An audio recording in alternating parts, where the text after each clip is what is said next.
চুয়াডাঙ্গার আলমডাঙ্গায় বিএনপি থেকে জামাত ইসলামীতে ৩.৫ শতাধিক নেতাকর্মী যোগদান করেছেন। জামাতে যোগ দেওয়া নেতাকর্মীদের ফুলের মালা দিয়ে বরণ করে নেওয়া হয়। বুধবার বিকেলে আলমডাঙ্গা উপজেলার বেলগাছি মাধ্যমিক বিদ্যালয় মাঠে এই অনুষ্ঠান হয়। যোগদান অনুষ্ঠান ও নির্বাচনী সভায় প্রধান অতিথি হিসেবে উপস্থিত ছিলেন চুয়াডাঙ্গা জেলা জামাতে ইসলামীর আমির রুহুল আমিন।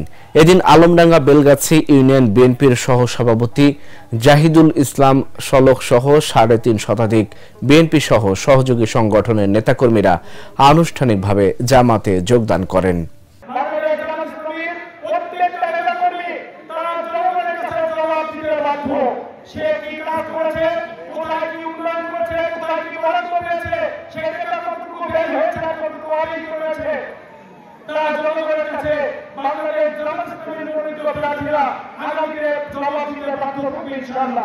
আপনারা সেই সুন্দর বাংলাদেশ গঠনে আপনারা সকলে মিলে আমাদের চুয়াডাঙ্গাকে একটি সি ক্যাটাগরি জেলা থেকে একটি ডি ক্যাটাগরি জেলা উন্নীত করার জন্য, আমাদের আর্থসামাজিক উন্নয়নের জন্য, আমাদের বেকার সমস্যার সমাধানের জন্য, আমাদের কৃষকদের সার কীটনাশকের সমস্যার সমাধানের জন্য, আমাদের চিকিৎসাকে আমাদের জনগণের পৌঁছে দেওয়ার জন্য, আমরা একটি নৈতিক জাতি গঠনের জন্য সকলে মিলে একসাথে কাজ করবো ইনশাআল্লাহ।